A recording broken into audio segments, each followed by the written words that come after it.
So mga kaibigan, kumusta kayong lahat? At welcome to my YouTube channel mga kaibigan. Ay may spiritual life story at sana suportahan nyo ko mga kaibigan kahit subscribe man lang. At sana ay pagpalain ako ng Panginoong Diyos na may kalat ang aking content sa lahat ng mga nagbubukas ng kanilang YouTube. At sana ay sa mga lahat ng madadaanan ay sana suportahan ako mga kaibigan. So ang basahin natin ngayon mga kaibigan ay ang nakasulat sa Biblia na ikalawang kabanata ng Genesis mga kaibigan. Unang bersikulo ng ikalawang kabanata ng Genesis mga kaibigan. Nangyari ang langit at ang lupa at ang lahat ng mga bagay sa mga iyon. So ayan mga kaibigan, sinabi dito, nayari ang langit at ang lupa at ang lahat ng mga bagay sa mga iyon. So hindi ko masyado maintindihan mga kaibigan, kaya ipagpatuloy natin sa ikalawang bersikulo ng unang kabanata.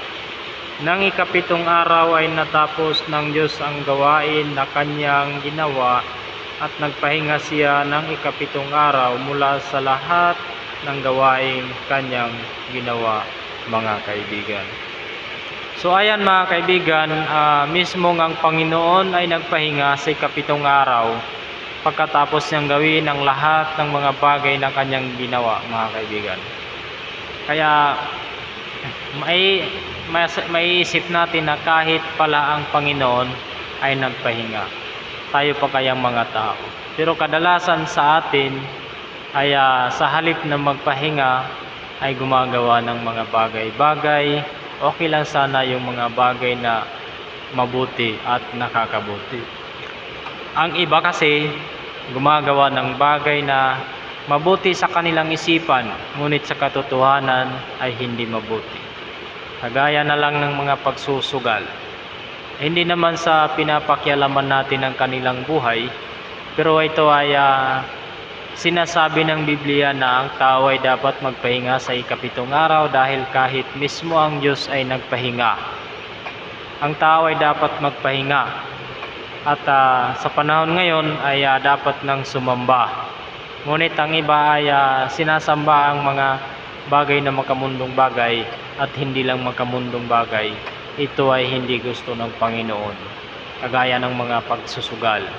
Isang bagay na hindi nagugustuhan ng Panginoon, nagugusto ng tao.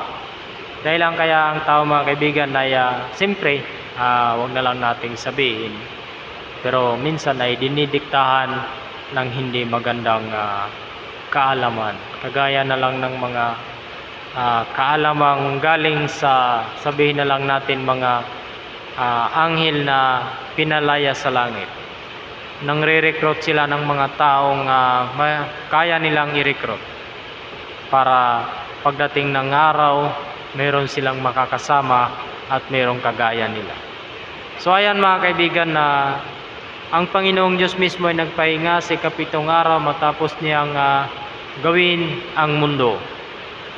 Lahat ng kanyang nilikha, kasama na tayo doon. Pagkatapos niya tayong likhain, siya ay nagpahinga. Yan ay palatandaan at dapat sundin ng tao. Dahil kahit ang Diyos mismo na makapangyarihan sa lahat, na kayang gunawin ng mundo at kayang ibalik, kayang gunawin sa isang iglap at kayang ibalik sa isang iglap, ay nagpahinga pa. Paano na kaya ang tao na binigyan lang ng buhay at karapatang mabuhay dito sa mundo ang hindi magpapahinga? Pero dahil hindi nakikita ng tao ang Diyos at yung iba naman ay to see is to believe, kaya hindi naniniwala sa Biblia at sila ay gumagawa ng kanilang mga naisipang gawin. Yan ang dahilan mismo kung bakit ang Diyos ay lumayo sa atin at nadadamay ang mga kapwa natin. Pagdating ng mga trahedya, mga inosenteng tao ang kadalasan natatamaan. Yung mga taong gumagawa ng kalokohan na siyang dahilan kung bakit nagkakaroon ng trahedya, sila pa ang nakakaligtas. So yun mga kaibigan, mahirap isipin at nakakalungkot, pero wala tayong magagawa. Dahil ang Diyos ay nagbibigay ng parusa sa tao, ngunit ang dapat parusahan ay isang nakaligtas. So mga kaibigan, yun lang. Sana suportahan nyo ako sa aking YouTube channel at pakisubscribe na lang sana.